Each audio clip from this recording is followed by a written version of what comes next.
ಶರಣಾರ್ಥಿಗಳು.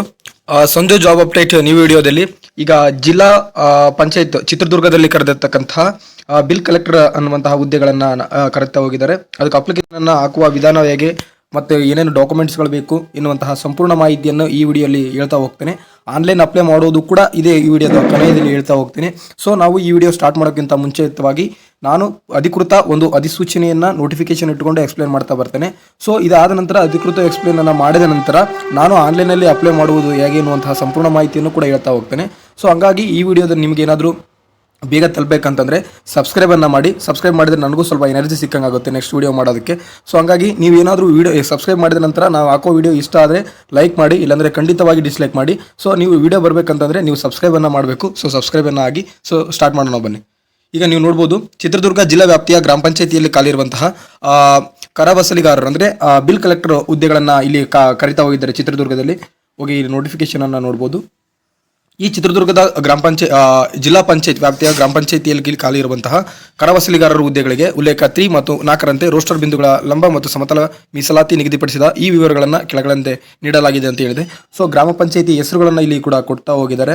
ನೀವು ನೋಡ್ಬೋದು, ಮಲ್ಲೇನಹಳ್ಳಿ, ಹಿರೇಹಳ್ಳಿ, ಸಿರಿಗೆರೆ, ಸಾಣಿಕೆರೆ, ತಾಂಡಾಗ ಮತ್ತು ಸುಲೆನೂರು, ದೊಡ್ಡೇರೆ, ಜಾಜೂರು ಮತ್ತು ಗನ್ನಯಾನಕನಹಳ್ಳಿ ಅಂತೇನಂತಹ ಈ ಊರು ಗ್ರಾಮ ಪಂಚಾಯತಿಗಳನ್ನು ಹೆಸರು ಕೊಟ್ಟಿದ್ದಾರೆ. ಹಾಗೆ ತಾಲೂಕು ಚಳ್ಳಕೆರೆ, ಚಿತ್ರದುರ್ಗ, ಚಳ್ಳಕೆರೆ, ಹೊಸದುರ್ಗ, ಹೊಳಲ್ಕೆರೆ, ಚಳ್ಳಕೆರೆ, ಹಿರೂರು, ಈ ಥರ ಒಂದು ಖಾಲಿಯಾದಂತಹ ಹುದ್ದೆಗಳ ವಿವರವನ್ನು ಕೊಟ್ಟಿದ್ದಾರೆ. ಆ ಹುದ್ದೆಯ ವಿವರ ಯಾವ ಕೆಟಗರಿ ಬರುತ್ತೆ ಅಂತ ಹೇಳ್ಬಿಟ್ಟು ಇಲ್ಲಿ ಕೊಡ್ತಾ ಹೋಗಿದ್ದಾರೆ.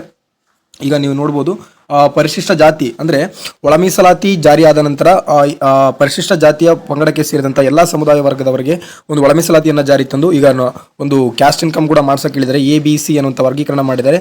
ಆ ಕ್ಯಾಸ್ಟ್ ಇನ್ಕಮ್ ಮಾಡಿಸುವಂಥ ವಿಧಾನ ಹೇಗೆ ಎನ್ನುವಂಥ ಸಂಪೂರ್ಣ ಮಾಹಿತಿಯನ್ನು ನಾನು ಒಂದು ವಿಡಿಯೋದಲ್ಲಿ ಹಾಕ್ತಾ ಹೋಗಿದ್ದೇನೆ. ಸೊ ಅದ್ರ ಬಗ್ಗೆ ಸಂಪೂರ್ಣ ಮಾಹಿತಿಯನ್ನು ನೀವು ಅಲ್ಲಿ ನೋಡ್ತಾ ಹೋಗಿ.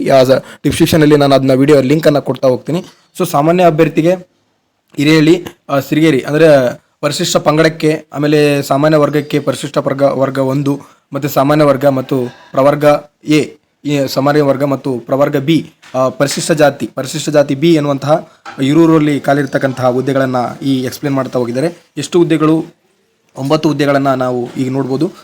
ಈಗ ಅದ ಅಪ್ಲಿಕೇಶನ್ ಹಾಕುವಂಥ ಶೈಕ್ಷಣಿಕ ವಿದ್ಯಾರ್ಥಿ ಏನಿರಬೇಕಪ್ಪ ಅಂತ ಹೇಳಿದರೆ ಇಲ್ಲಿ ನೀವು ನೋಡ್ಬೋದು, PUC ತತ್ಸಮಾನ PUCಯನ್ನು ಪಾಸ್ ಆಗಿರಬೇಕು. ಹಾಗೆ ಕಂಪ್ಯೂಟರ್ ಮತ್ತು ಇತರ ಕೋರ್ಸ್ ಅಂದರೆ PUCಯನ್ನು ಪಾಸ್ ಆಗಿರಬೇಕು. ಅದೇ ಥರ ಒಂದು ಕಂಪ್ಯೂಟರ್ ಕಲಿತುವಂಥ ಕೋರ್ಸ್ನ ವಿವರಗಳು ಕೂಡ ಆ ಒಂದು ಸರ್ಟಿಫಿಕೇಟನ್ನು ನೀವು ಹೊಂದಿರಬೇಕು. ಮಾನ್ಯ ಪಡೆದಂಥ ಪ್ರಮಾಣ ಪತ್ರವನ್ನು ನೀವು ಹೊಂದಿರಬೇಕು. ಹಾಗೆ ಕೂಡ ಈಗ ನೆಕ್ಸ್ಟ್ ಅಧಿಸೂಚನೆ ಆಗುವ ಮುಂಚಿತವಾಗಿ ವಿದ್ಯಾರ್ಥಿ ಅಂದರೆ ನೀವೇನಾದರೂ ಈಗೇನು ಅಪ್ಲಿಕೇಶನ್ ಹಾಕಬೇಕು ಅಂತ ಹೇಳಿದರೆ ಅದಕ್ಕೂ ಮುಂಚೆಗೆ ನೀವು ಕಂಪ್ಯೂಟರ್ ಸರ್ಟಿಫಿಕೇಟ್ ನಿಮ್ಮ ಹತ್ರ ಇರಬೇಕು. ಅಂಥವ್ರಿಗೆ ಈ ಒಂದು ವಿದ್ಯಾರ್ಹತೆಯನ್ನು ಹೊಂದಿದ್ದಾರೆ ಅಂತ ಹೇಳಿದ್ದಾರೆ. ಸೊ ವಾಸಸ್ಥಳ ಅಂದರೆ ಗ್ರಾಮ ಪಂಚಾಯಿತಿ ವಸೂಲುಗಾರರ ಹುದ್ದೆಗೆ ಅರ್ಜಿ ಸಲ್ಲಿಸುವ ಅಭ್ಯರ್ಥಿಗಳು ಸಂಬಂಧಪಟ್ಟ ಗ್ರಾಮ ಪಂಚಾಯಿತಿ ವ್ಯಾಪ್ತಿಯಲ್ಲಿ ಅಂದರೆ ಆ ಒಂದು ಸುತ್ತಮುತ್ತಲಿನ ಪ್ರದೇಶದಲ್ಲಿ ಅವರು ನಿವಾಸಿಯಾಗಿರಬೇಕು. ಹಾಗೆ ಅರ್ಜಿ ಸಲ್ಲಿಸುವ ಪ್ರಮಾಣ ಪತ್ರವನ್ನು ಪಡೆದ ಸಲ್ಲಿಸತಕ್ಕದ್ದು ಅಂದರೆ Aadhaar card, ration card, voter ID, ಆ ಒಂದು ನಾವು ಅಲ್ಲೇ ಒಂದು ಪ್ರದೇಶದಲ್ಲಿ ಇದ್ದೀವಿ ಅನ್ನುವಂಥ ಮಾಹಿತಿಯನ್ನು ಆ ಒಂದು ಇದಕ್ಕೆ ನೀವು ಸಬ್ಮಿಟ್ ಮಾಡಬೇಕು. ವಯೋಮಿತಿ ಏನಪ್ಪ ಅಂತ ಹೇಳಿದರೆ 28/2/2026 ಅಂದರೆ ಈ ಅಪ್ಲಿಕೇಶನ್ ಎಂಡ್ ಆಗುವುದರ ಮೊದಲಾಗಿ 18 ವರ್ಷಗಳನ್ನು ಪೂರೈಸಿರಬೇಕು. ಓಕೆ, 18 ವರ್ಷ ಪೂರೈಸಿರಬೇಕು. ಹಾಗೆ ಆ ವಯಸ್ಸು ಎಷ್ಟಿರಬೇಕಪ್ಪ ಅಂದರೆ ಸಾಮಾನ್ಯ ವರ್ಗಕ್ಕೆ ನೀವು ನೋಡ್ಬೋದು, ಸಾಮಾನ್ಯ ವರ್ಗಕ್ಕೆ 18ರಿಂದ 35 ವಯಸ್ಸನ್ನು ಇಲ್ಲಿ ಹೊಂದಿರಬೇಕು ಅಂತ ಕೊಡ್ತಾ ಹೋಗಿದ್ದಾರೆ.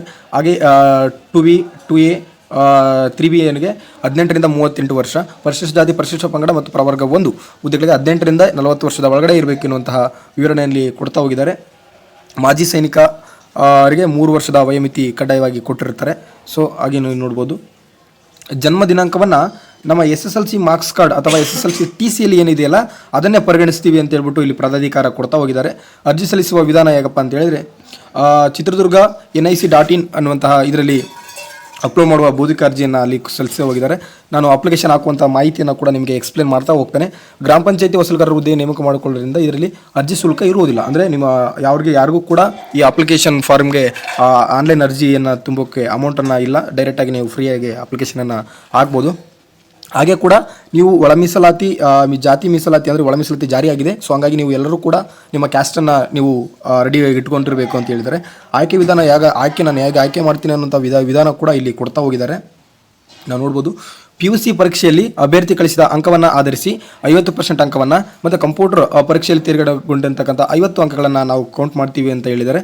ಸೊ ಅದಾದ ನಂತರ ನೀವು ನೋಡ್ಬೋದು ಈಗ 50 ಅಂಕ ಮತ್ತು ಅದನ್ನು ಶೋ ಮಾಡಿದ ನಂತರ ಶೈಕ್ಷಣಿಕ ವಿದ್ಯಾರ್ಹತೆ ಮೆರಿಟ್ ರೋಸ್ಟರ್ ಮೇಲೆ ನಾವು ಆ ಒಂದು ವಿದ್ಯಾರ್ಹತೆಯನ್ನು ಕೊಡ್ತಾ ಹೋಗ್ತಾರೆ. ಸರ್ಕಾರ ನಿರ್ದೇಶನದಂತೆ ಗ್ರಾಮ ಪಂಚಾಯತಿ ವಸೂಲಿಗಾರರು ಮಾಸಿಕ ಕನಿಷ್ಠ ವೇತನವನ್ನು ಕಾರ್ಮಿಕ ಇಲಾಖೆ ಕಾಲಕಾಲಕ್ಕೆ ನಿಗದಿಪಡಿಸಿದಂತಹ ಏನು ನಿಗದಿಪಡಿಸೋದಲ್ಲ ಅದರ ಮೂಲಕ ನಾವು ನಿಮಗೆ ಸ್ಯಾಲ್ರಿನ ಕೊಡ್ತಾ ಹೋಗ್ತೀವಿ ಅಂತ ಇಲ್ಲಿ ಕೊಡ್ತಾ ಹೋಗಿದ್ದಾರೆ.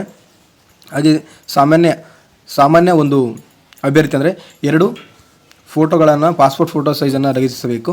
ಆಮೇಲೆ ಭರ್ತಿ ಮಾಡಿದ ಅರ್ಜಿಯನ್ನು ದಾಖಲಾತಿ ಅಂದರೆ ಅಲ್ಲಿ ದೃಢೀಕರಿಸಿ ಅಲ್ಲಿ ನಿಮ್ಮ ಇದು ಗ್ರಾಮ ಪಂಚಾಯತಿಗೆ ಸಲ್ಲಿಸಬೇಕಂತ ಕೊಡ್ತಾ ಹೋಗಿದ್ದಾರೆ. ಹಾಗೆ 3 ರಿಂದ 6 ತಿಂಗಳ ತರಬೇತಿ ಗಣಕಯಂತ್ರ ಅಂದರೆ ಏನು ನೀವು ಕಂಪ್ಯೂಟರ್ ಸರ್ಟಿಫಿಕೇಟ್ ಕಲ್ತಿರ್ತಕ್ಕಂಥ ಅದನ್ನು ಕೂಡ ಸಲ್ಲಿಸಬೇಕು. ಮತ್ತು ಅರ್ಜಿ ತಪ್ಪು ಮತ್ತು ಏನಾದರೂ ನೀವು ಸುಮ್ಮನೆ ಸುಳ್ಳು ಮಾಹಿತಿಗಳನ್ನು ಹಾಕಿದರೆ ನಾವು ಕ್ರಿಮಿನಲ್ ಇದನ್ನು ಕೂಡ ಕೈಗೊಳ್ತೀವಿ ಅಂತ ಹೇಳಿದರೆ. ಅರ್ಜಿ ನೀಡುವ ಮತ್ತು ಮೊಬೈಲ್ ಸಂಖ್ಯೆ ಅಂತಿಮವಾಗಿದ್ದು ಅಂದರೆ ನೀವೇನಾದರೂ ಅಪ್ಲಿಕೇಶನ್ ಹಾಕುವಂಥ ಸಂದರ್ಭದಲ್ಲಿ ನೀವು ಆ್ಯಕ್ಟಿವ್ ಇರುವಂತಹ ಮೊಬೈಲ್ ನಂಬರನ್ನು ಕೊಡ್ತಾ ಹೋಗಿ. ಸೊ ಯಾಕಂದರೆ ಅವರು ಕಾಲು ಅಥವಾ ನಿಮ್ಗೆ ಏನಾದರೂ ಮಾಡ್ತಿರ್ತಾರೆ. ಈಗಾಗಲೇ ಪುರುಷ ಮತ್ತು ಮಹಿಳೆ ವ್ಯಕ್ತಿ 2ನೇ ಮದುವೆ ಆಗಿದ್ದರೆ ಸಂಬಂಧಪಟ್ಟ ಅಂದರೆ ನೀವೇನಾದರೂ 2ನೇ ಮದುವೆ ಆಗಿದ್ದೆ ಅಂತ ಅಂದರೆ ಅವರಿಗೆ ಈ ನೇಮಕಾತಿಯಲ್ಲಿ ಅರ್ಹರಲ್ಲ. ಅಂದರೆ ನೀವು 2ನೇ ಮದುವೆ ಆದಂದರೆ ಈ ಅಪ್ಲಿಕೇಶನನ್ನು ಹಾಕೋಕ್ಕೆ ನೀವು ಅರ್ಹರಲ್ಲ ಎನ್ನುವಂಥ ಮಾಹಿತಿಯನ್ನು ಕೂಡ ಇಲ್ಲಿ ಕೊಡ್ತಾ ಹೋಗಿದ್ದಾರೆ. ಹಾಗೆ ಅರ್ಜಿ ಸ್ವೀಕರಿಸಿದ ನಿಗದಿಪಡಿಸಿದ ದಿನಾಂಕ ಸಾರ್ವಜನಿಕ ರಜೆ ದಿನವನ್ನು ಘೋಷಿಸಲ್ಪಟ್ಟಿದ್ದು ಆ ದಿನಾಂಕದಂದು 3ನೇ ದಿನ ಅರ್ಜಿ ಸ್ವೀಕರಿಸಲು ಕೊನೆಯ ದಿನಾಂಕವಾಗಿರುತ್ತದೆ.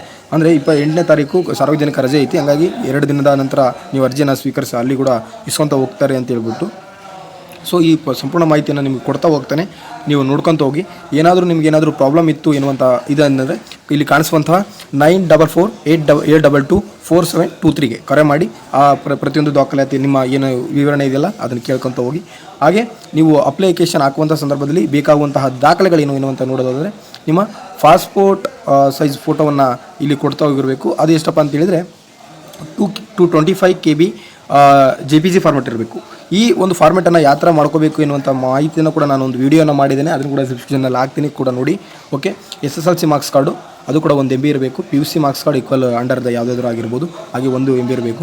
ಡಿಪ್ಲೊಮಾ ಸರ್ಟಿಫಿಕೇಟ್ ಅಂಡರ್ 1 MB ಇರಬೇಕು. ಆಮೇಲೆ ಕ್ಯಾಸ್ಟ್ ಇನ್ಕಮು ಸರ್ವಿಸ್ ಮ್ಯಾನು, ನೀವೇನಾದರೂ ಸರ್ವಿಸ್ ಮ್ಯಾನ್ ಆದರೆ ಅಲ್ಲಿ ಕೂಡ ಅದನ್ನ ಮತ್ತು ಇದು ಮಾಡಬೇಕು. ಅಂದರೆ ನೀವು ಏನಾದರೂ ಹ್ಯಾಂಡಿಕ್ಯಾಪ್ಟ್ ಆಗಿದ್ದರೆ ಅದರ ಕೂಡ ಸರ್ಟಿಫಿಕೇಟನ್ನು ನೀವು ಇಲ್ಲಿ ಇದು ಮಾಡ್ಬೋದು. Computer certificate, 3rd gender certificate ಅಂದರೆ ನೀವು ಅಲ್ಪ ಇದಾಗಿದ್ದರೆ ಕೂಡ ನೀವು 3rd ಜೆಂಡರ್ ಆಗಿದ್ದರೂ ಕೂಡ ನಾವು ಅದನ್ನು ಕೂಡ ಅಪ್ಲೈ ಮಾಡ್ಬೋದು. Non policy cases in certificate in under ಅಂತ ಹೇಳಿದರೆ ಯಾವುದೇ ಥರ ನಮಗೆ ಇದು ಆಫ್ಟರ್ ಎಂಟ್ರಿ ಆಗ್ತಾ ಹೋಗ್ತದೆ. ಈ ಒಂದು ಎಲ್ಲ ಸಂಪೂರ್ಣ ಮಾಹಿತಿಯನ್ನು ನೀವು ಅಪ್ಲಿಕೇಶನನ್ನು ತುಂಬಿದ ನಂತರ ಅಪ್ಲಿಕೇಶನ್ ಹಾಕುವಂಥ ಮಾಹಿತಿ ಯಾವ ಥರ ಹಾಕಬೇಕು ಅನ್ನುವಂಥದ್ದು ನಾನು ಈಗ ನೆಕ್ಸ್ಟ್ ಹೇಳ್ಕೊಡ್ತಾ ಹೋಗ್ತೇನೆ. ಈ ಒಂದು ಅಪ್ಲಿಕೇಶನ್ ಹಾಕುವ ಕೊನೆಯ ದಿನಾಂಕ ಮುಂದಿನ ತಿಂಗಳು ಅಂದರೆ 8/2/2026 ಅಂದರೆ ಫೆಬ್ರವರಿ 8ನೇ ತಾರೀಕುವರೆಗೆ ಅವಕಾಶ. ಈಗ ಪೂರ್ತಿ ಅಪ್ಲಿಕೇಶನ್ ಏನೇನು ಹಾಕುವಂಥ ಸಂದರ್ಭದಲ್ಲಿ ಏನೇನು ಬೇಕು ಅಂತ ಹೇಳ್ಬಿಟ್ಟು ನೋಟಿಫಿಕೇಷನಲ್ಲಿ ಅಧಿಕೃತ ನೋಟಿಫಿಕೇಷನಲ್ಲಿ ನೋಡಿದ್ದೀವಿ. ಸೊ ಈಗ ನಾವು ಆನ್ಲೈನ್ ಅಪ್ಲಿಕೇಶನ್ ಹಾಕೋದು ಹೇಗೆ ಅನ್ನುವಂಥ ಮಾಹಿತಿಯನ್ನು ಕೂಡ ಈಗ ಎಕ್ಸ್ಪ್ಲೇನ್ ಮಾಡ್ತಾ ಹೋಗ್ತೇನೆ. ಈ ಒಂದು ಅಪ್ಲಿಕೇಶನ್ ಲಿಂಕನ್ನು ಡೈರೆಕ್ಟಾಗಿ ನಾನು ಡಿಸ್ಕ್ರಿಪ್ಷನಲ್ಲಿ ಕೊಡ್ತಾ ಹೋಗಿರ್ತೀನಿ. ಡೈರೆಕ್ಟಾಗಿ ಕ್ಲಿಕ್ ಮಾಡಿ ಇಲ್ಲಿ ಅಪ್ಲಿಕೇಶನ್ ಕರ್ಕೊಂಡು ಬರ್ತದೆ. ಸೊ ಈಗ ನೋಡಿರ್ಬೋದು, ನಾನು ಹೇಳಿದ್ದೀನಿ ಏನೇನು ಬೇಕಪ್ಪ ಅಂತ ಹೇಳಿದರೆ ಒಂದು ಫೋಟೋ, ಆಮೇಲೆ TC ಅಂದರೆ SSLC marks card, PUC marks card, ಆಮೇಲೆ ಕಂಪ್ಯೂಟರ್ ಸರ್ಟಿಫಿಕೇಟ್ ಬೇಕು, ಆಮೇಲೆ ಗ್ರಾಮ ಪಂಚಾಯತಿಯಲ್ಲಿ ವಾಸ ಮಾಡ್ತೀನಿ ಅಂತ ಹೇಳ್ಬಿಟ್ಟು ದೃಢೀಕರಣ ಬೇಕು, ಕ್ಯಾಸ್ಟ್ ಇನ್ಕಮ್ಮು, ಎಕ್ಸ್ಟ್ರಾ ನೀವೇನಾದರೂ ಮೀಸಲಾತಿಯನ್ನು ಕೋರಿದರೆ ಅದರ ಒಂದು ಸರ್ಟಿಫಿಕೇಟನ್ನು ಕೂಡ ಇಲ್ಲಿ ಕೊಡ್ತಾ ಹೋಗ್ತದೆ. ಸೊ ಈಗ ನೀವು ನೋಡ್ಬೋದು, ನಿಮ್ಮ ಜಿಲ್ಲಾ ಗ್ರಾಮ ಪಂಚಾಯತಿಯ ಹೆಸರನ್ನು ನೀವು ಸೆಲೆಕ್ಟ್ ಮಾಡ್ಕೊರಿ.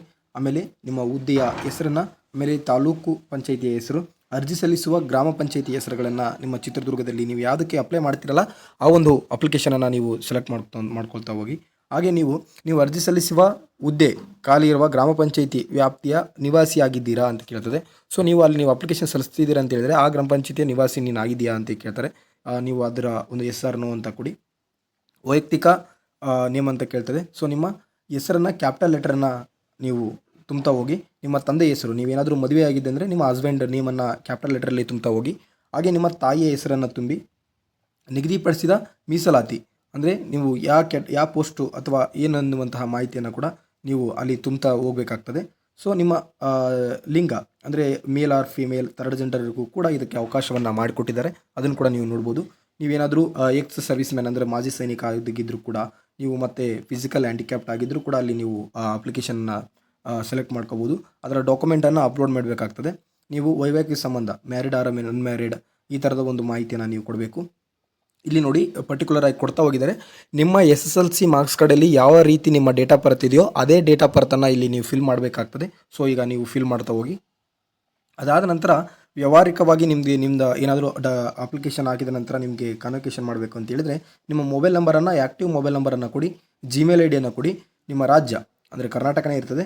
ಸೊ ನಿಮ್ಮ ಮನೆಯ ವಿಳಾಸವನ್ನು ನೀಟಾಗಿ ಅಂದರೆ ನೀವೇ ಫೋನಲ್ಲಿ ಹಾಕಿದರೆ ನೀಟಾಗಿ ನೀವು ಸಂಪೂರ್ಣ ಮಾಹಿತಿಯನ್ನು ತುಂಬ್ತಾ ಹೋಗಿ. ಆಮೇಲೆ ವಿಳಾಸ ಗ್ರಾಮ ಪಂಚಾಯಿತಿ ಮತ್ತು ತಾಲೂಕು ಪಂಚಾಯಿತಿ, ಆಮೇಲೆ ಪಿನ್ ಕೋಡನ್ನು ಹಾಕ್ತಾ ಹೋಗಿ. ಆಮೇಲೆ ವಿದ್ಯಾರ್ಹತೆ, ನಿಮ್ಮ ವಿದ್ಯಾರ್ಹತೆ ಯಾವುದು ಅಂತ ಹೇಳ್ಬಿಟ್ರೆ ಕ್ವಾಲಿಫಿಕೇಷನ್ ನಮ್ಮದು PUC ಅಂತ ಕೊಟ್ಟಿದ್ದಾರೆ. ಸೊ ನಿಮ್ಮದು ಮಾರ್ಕ್ಸ್ ಒಳಗಡೆ ಇದೆಯಾ ಅಥವಾ CPG ಒಂದು ಫಾರ್ಮೆಟ್ ಒಳಗಡೆ ಇದೆಯಾ ಅಂತ ಹೇಳಿದರೆ ಮಾರ್ಕ್ಸ್ ಒಳಗಡೆ ಇರ್ತದೆ ಆಲ್ಮೋಸ್ಟ್ ಆಲು. ಸೊ ನೀವು ಅದನ್ನು ನೋಡ್ಕೊತ ನೀವು ಅಪ್ಲೈ ಮಾಡ್ತಾ ಹೋಗಿ. ನನ್ನ ವಿರುದ್ಧ ಅಂದರೆ ನಿಮ್ದು ಯಾವುದಾದ್ರೂ ನಿಮ್ಮ ಮೇಲೆ ಕೇಸ್ ಇದೆಯಾ ಇಲ್ಲವಂತಹ ಸೆಲ್ಫ್ ಡಿಕ್ಲರೇಷನನ್ನು ಕೊಡಬೇಕಾಗ್ತದೆ. ಎಸ್ ಆರ್ ನೋ ಎನ್ನುವಂತಹ ಮಾಹಿತಿಯನ್ನು ನೀವು ಅಲ್ಲಿ ಸಬ್ಮಿಟ್ ಮಾಡಿ. ಆಮೇಲೆ ಕ್ಯಾಸ್ಟ್ ಆ್ಯಂಡ್ ಇನ್ಕಮ್ ಒಂದು ನಂಬರನ್ನು ಸಬ್ಮಿಟ್ ಮಾಡಿ. ಆ ಕ್ಯಾಸ್ಟ್ ಆ್ಯಂಡ್ ಇನ್ಕಮ್ನ ಪ್ರಮಾಣ ಪತ್ರದ ಲಾಸ್ಟ್ ಅದರ ಡೇಟ್ ಯಾವಾಗಿದೆ ಎನ್ನುವಂಥ ಮಾಹಿತಿಯನ್ನು ಕೂಡ ಅಲ್ಲಿ ನೀವು ಕೊಡಬೇಕಾಗ್ತದೆ. ಸೊ ನೀವು ಅರ್ಜಿ ಸಲ್ಲಿಸಿದ ವಿವರಗಳು ರೂಪಾಯಿ ಅಂದರೆ ಎಷ್ಟು ಅಂತ ಹೇಳ್ಬಿಟ್ಟು ಇಲ್ಲಿ ಬ್ಯಾಂಕ್ನ ಒಂದು ಡೀಟೇಲನ್ನು ಕೊಟ್ಟಿದ್ದಾರೆ. ಸೊ ಇದರಲ್ಲಿ ನೀವು ಚಲನನ್ನು ನೀವು ತುಂಬಬೇಕು. ಅಂದರೆ ಅದರಲ್ಲಿ ಪಾವತಿ ಮಾಡುವಂತಹ ಏನು ಅವಶ್ಯಕತೆ ಇಲ್ಲ. ಯಾಕಂದರೆ ಇಲ್ಲಿ ನೀವು ನೋಡ್ಬೋದು ಅಂದರೆ ಈಗ ಅದರಲ್ಲಿ ಯಾವುದೇ ಅಮೌಂಟ್ ಇಲ್ಲ ಅನ್ನುವಂತಹ ಮಾಹಿತಿಯನ್ನು ಕೊಡ್ತಾ ಹೋಗಿದ್ದಾರೆ. ಇನ್ನೊಮ್ಮೆ ಕನ್ಫರ್ಮ್ ಮಾಡ್ಕೊರಿ. ಕನ್ಫರ್ಮ್ ಮಾಡಿಕೊಂಡು ನೀವು ಅಮೌಂಟನ್ನು ಪೇ ಮಾಡುವಂತಹ ನಿಮ್ಮ ಕ್ಯಾಟಗರಿ ವೈಸ್ ಇದ್ದರೆ ನೀವು ಪೇ ಮಾಡಿ. ನೋಟಿಫಿಕೇಷನನ್ನು ಕೂಡ ನಾನು ಕೆಳಗಡೆ ಕೊಡ್ತಾ ಹೋಗ್ತೇನೆ. ಇಲ್ಲಿ ಕಾಣುವಂತಹ ನಂಬರ್ ಇದೆಯಲ್ಲ, ಈ ನಂಬರನ್ನು ನೀವು ಆ್ಯಕ್ಟಿವ್ ಮಾಡಿ. ಈ ನಂಬರನ್ನು ನೀವು ಅದರಲ್ಲಿ ಡೈಲ್ ಮಾಡಿ. ಆಮೇಲೆ ಸಬ್ಮಿಟ್ ಬಟನ್ ಮೇಲೆ ಕ್ಲಿಕ್ ಮಾಡಿ. ಸಬ್ಮಿಟ್ ಬಟನ್ ಮೇಲೆ ಕ್ಲಿಕ್ ಮಾಡಿದ ನಂತರ ಇಲ್ಲಿ ಕಾಣುವಂತಹ ಕೆಳಗಡೆ ಬನ್ನಿ, ಆ ನಂಬರ್ ಹಾಕಿ ಇಲ್ಲಿ ಸಬ್ಮಿಟ್ ಬಟನ್ ಮೇಲೆ ಕ್ಲಿಕ್ ಮಾಡಿ. ಸಬ್ಮಿಟ್ ಬಟನ್ ಮೇಲೆ ಕ್ಲಿಕ್ ಮಾಡಿದ ನಂತರ ನಿಮ್ಮದು ಹಾಕಿರುವಂತಹ ಎಲ್ಲ ಒಂದು ಡಾಕ್ಯುಮೆಂಟ್ನ ಅಥವಾ ನೇಮ್ನ ಎಲ್ಲ ಶೋ ಆಗ್ತಾ ಹೋಗ್ತದೆ. ಅದನ್ನು ನೀವು ಕನ್ಫರ್ಮ್ ಮಾಡ್ಕೊರಿ. ಕನ್ಫರ್ಮ್ ಮಾಡಿಕೊಂಡು ನೀವು ಡಾಕ್ಯುಮೆಂಟ್ ಅಪ್ಲೋಡನ್ನು ಕೇಳ್ತದೆ. ಡಾಕ್ಯುಮೆಂಟನ್ನು ನೀಟಾಗಿ PDF ಮಾಡಿಕೊಂಡು ಆ ಸೈಜ್ ತಕ್ಕಂಗೆ ಅಂದರೆ ಆ ಸೈಜ್ ಹೆಂಗೆ ಕನ್ವರ್ಷನ್ ಮಾಡಬೇಕಂತ ಹೇಳ್ಬಿಟ್ಟು ಒಂದು ಸಪ್ರೇಟ್ ವಿಡಿಯೋ ಮಾಡಿದ್ದೀನಿ. ಆ ವಿಡಿಯೋ ನೋಡಿಕೊಂಡು ನೀವು ಅಪ್ಲಿಕೇಶನನ್ನು ಹಾಕಿ. ನಾನು ಇದು ಡೆಮೋ ಅಪ್ಲಿಕೇಶನ್ ಆಗಿರೋದ್ರಿಂದ ಸೊ ಹಂಗಾಗಿ ನಾನು ಅದು ಅಪ್ಲೋಡನ್ನು ಮಾಡಿ ಸಬ್ಮಿಟನ್ನು ಮಾಡ್ತಾ ಇಲ್ಲ. ನೀವು ಏನಾದರೂ ಡೌಟ್ ಇದ್ದಂದರೆ ಕಮೆಂಟ್ ಸೆಕ್ಷನಲ್ಲಿ ನೀವು ಕಮೆಂಟ್ ಮಾಡಿ, ನಾನು ಅದರ ಎಕ್ಸ್ಪ್ಲೇನನ್ನು ಕೂಡ ಮಾಡ್ತಾ ಹೋಗ್ತೇನೆ. ಸೊ ನೀವು ಈ ವಿಡಿಯೋ ಇಷ್ಟ ಆಗಿದ್ದರೆ ದಯವಿಟ್ಟು ಸಬ್ಸ್ಕ್ರೈಬನ್ನು ಆಗಿ. ಸಬ್ಸ್ಕ್ರೈಬನ್ನು ಆದ ನಂತರ ನೀವೇನಾದರೂ ನಾವು ಮಾಡುವಂಥ ವಿಡಿಯೋ ಇಷ್ಟ ಆಗಿಲ್ಲ ಅಂದರೆ ಖಂಡಿತವಾಗಿ ಡಿಸ್ಲೈಕ್ ಮಾಡಿ, ಇಷ್ಟ ಆದರೆ ಲೈಕ್ ಮಾಡಿ.